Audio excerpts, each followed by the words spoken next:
Hello, hope you're doing good. I was thinking I'd take a little side step away from death for a bit because it's big work. And I was thinking of all the ways that discomfort shows up. One of the things when I was a kid that, oh, I found so uncomfortable, and there was just something about it I didn't really like, was the lake we would spend summer at had this muckiness to it in certain spots. If you stood, I knew exactly where the hard parts were because all the other parts you would feel yourself sinking a bit. And besides the fact we had to watch out for the clams that live there, freshwater clams, you don't want to cut your foot on a clam. It was just to me a really creepy feeling. I didn't quite know where I was going when I would start sinking into that ooze. It was who I was as a kid. Some certain sensations just made me incredibly uncomfortable. And if I was on my own, I really didn't want to deal with them. There was almost a fear to some of these, as if there was something going on in that softness that I should be afraid of.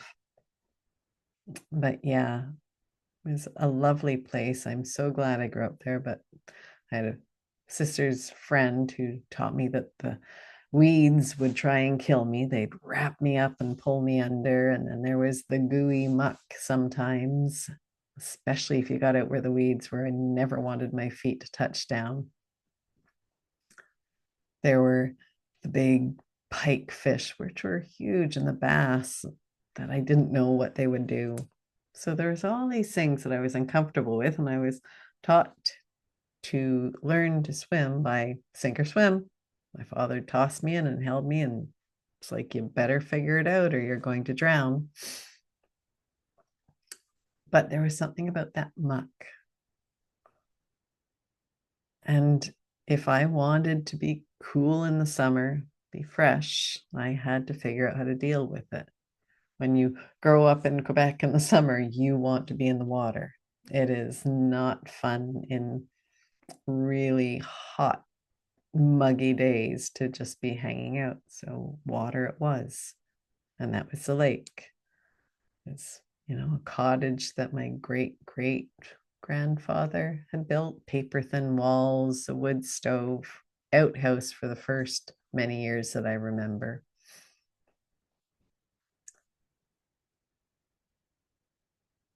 And I learned there a lot of things about discomfort. I didn't get over all of them, but I really learned that all these things, they just had stories. I was uncomfortable with the weeds because of a story a sister's friend had taught me. I wasn't a great swimmer.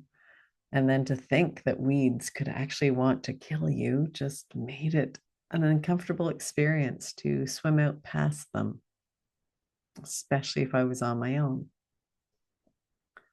It was uncomfortable to sink into the ooze because I didn't know what was below it. I didn't know what existed under there. I was uncomfortable in the woods on my own because I didn't know what was out there. And there was a lot of swamp and bog as well when I was young. But all these things, all these points of discomfort have something in common. It's those things we can't see. It's the unknown. It's what lies below the surface that holds the discomfort. It isn't really the sensation because I actually feel goo now under my feet and I quite like it. Seaweed, now that I know what it is, I quite enjoy it. I don't mind the feel of it. I love looking at it, exploring it. So, what the discomfort is that unknown. It's what's unseen. And what's the way you can move through that? You learn about it. You get to understand something. You become friends with it, or at least get to know it on a certain level. And the more you step back out of yourself and you learn, you become clear on what something is. It doesn't hold that unknown mystery anymore that's unnecessary. It doesn't mean mystery isn't good in life. It is, but that kind of mystery that keeps us from moving forward, that haunted house out in the woods, the witch from Hansel and Gretel. I never want to go near a cottage again. No, of course not.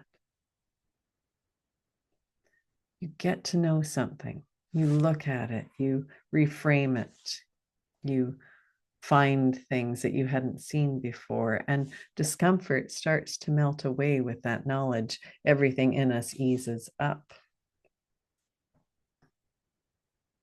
So I learned how to be friends with things. I learned how to be comfortable with the uncomfortable. And as soon as I became comfortable, then other things showed up for discomfort that I had to learn about. There was space created. And all the years of practicing that have led to the point where there's not a lot I won't try. There isn't a lot I won't explore now, because I know for the most part on the other side of it, everything's fine. So it's much easier now at my age to just go, okay, I'm going to push at that discomfort. I'm going to check in with that story that started in my head and see if it's true. And usually it's not. Discomfort is just our challenge, the thing of life that's saying, hey, you ready to grow a little yet? Now? What about now? I'm offering you an opportunity. Do you want to take it? Do you want to evolve? Do you want to be something more, that thing that you came here to be? Again, it's not bad if you choose no. Not everything is meant for certain times. But if you can, I can almost guarantee, I'll never give you 100%, but I can almost guarantee that on the other side of that discomfort, you're going to see something different. You will feel different.